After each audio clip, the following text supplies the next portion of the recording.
War room का संचालन शुरू कर चुके हैं हम लोग। ग्रीन दिल्ली ऐप हमने लॉन्च किया है।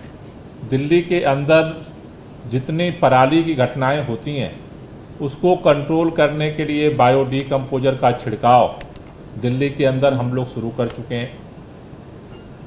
अब चूंकि धीरे धीरे जैसा पहले से पूर्वानुमान था कि हवा की गति कम होने से, बारिश बंद होने से और टेम्परेचर डाउन होने से जब मौसम विपरीत होता है तो प्रदूषण का स्तर बढ़ने लगता है, AQI बढ़ने लगता है। और उस 200 के पार जाने के बाद ग्रैब का पहला चरण लागू हुआ है। उसको कैसे इम्प्लीमेंट किया जाए इफेक्टिवली, उसके लिए आज मुख्यमंत्री जी के अध्यक्षता में सभी महत्वपूर्ण विभागों के उच्च अधिकारियों के साथ बैठक हुई है और ख़ास तौर से इम्प्लीमेंटेशन को फोकस करने के लिए डायरेक्शन सभी विभागों को दिया गया है। लेकिन जैसा आपसे मैं बार बार कहता हूं कि दिल्ली के अंदर जो पोल्यूशन है वो केवल दिल्ली का नहीं है। दिल्ली के चारों तरफ से दिल्ली का पोल्यूशन जो है वो बढ़ता है।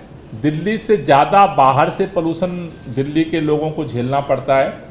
और इसलिए चूंकि समस्या ज्वाइंट है, समस्या सामूहिक है, तो समाधान भी सामूहिक हो सकता है। इसीलिए ग्रैब का जो CA ने जो रूल जारी किया है वो दिल्ली के लिए नहीं, पूरे NCR में उत्तर प्रदेश, हरियाणा, राजस्थान का जो इलाका है वहां भी इसको लागू करना है। लेकिन हर बार हम देखते हैं कि दिल्ली सरकार आगे बढ़ करके इंप्लीमेंटेशन के लिए काम करती है, लेकिन हमारे चारों तरफ उसका इंप्लीमेंटेशन जो है वो नहीं होता है। दिल्ली में हमारी सरकार है, लेकिन दिल्ली के चारों तरफ भाजपा की सरकार है। एक तरफ उत्तर प्रदेश में भाजपा की सरकार है, दूसरी तरफ हरियाणा में भाजपा की सरकार है, उधर राजस्थान में भाजपा की सरकार है और केंद्र में भाजपा की सरकार है।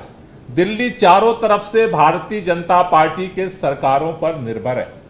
मैं चूंकि अब AQI का स्तर बढ़ रहा है, मैं भारतीय जनता पार्टी के सभी सरकारों से निवेदन करना चाहता हूं कि जैसे दिल्ली में आज मुख्यमंत्री जी की अध्यक्षता में बैठक करके ग्रैब को इंप्लीमेंट करने के लिए रणनीति बनी है, उसी तरह से केंद्र सरकार जो हमारे पड़ोसी राज्य हैं उत्तर प्रदेश, हरियाणा और राजस्थान जो NCR के अंदर आते हैं उनकी भी बैठक सुनिश्चित करे और इसको इम्प्लीमेंटेशन पे फोकस किया जाए।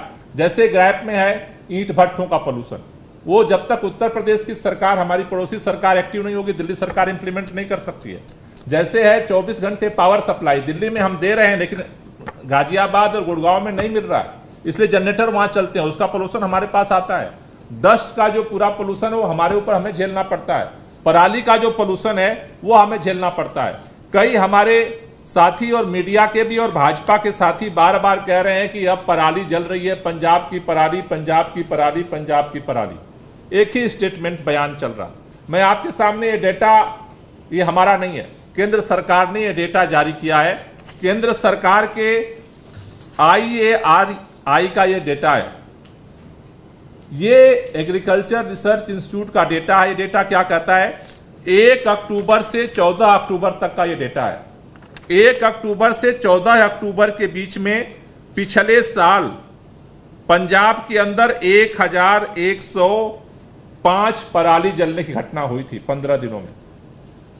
इस साल वो घट करके 811 हो गई है।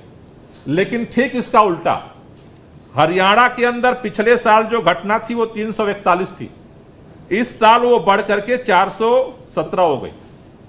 दूसरी तरफ उत्तर प्रदेश में पिछली साल 244 थी, इस बार बढ़ करके 417 हो गई। पंजाब में जहां पराली जलने की घटनाएं कम हो रही हैं, उत्तर प्रदेश, हरियाणा में लगातार घटनाएं बढ़ रही हैं। और ये हमारा डेटा नहीं है, ये केंद्र सरकार जो डेली डेटा जारी करता है वो डेटा है। इसलिए मेरा निवेदन है कि भारतीय जनता पार्टी के लोग केवल पंजाब का नाम लेकर के हरियाणा और उत्तर प्रदेश में पराली जलाने घटनाएं बढ़ाते रहेंगे, उससे हमें तकलीफ हो रही है। हमें सबका सहयोग चाहिए। दिल्ली में हम पूरी सरकार मिलकर के सक्रियता से काम करेंगे और सभी भाजपा की सरकारों को भी सक्रियता से हमें काम करके मिल करके काम करना पड़ेगा। आप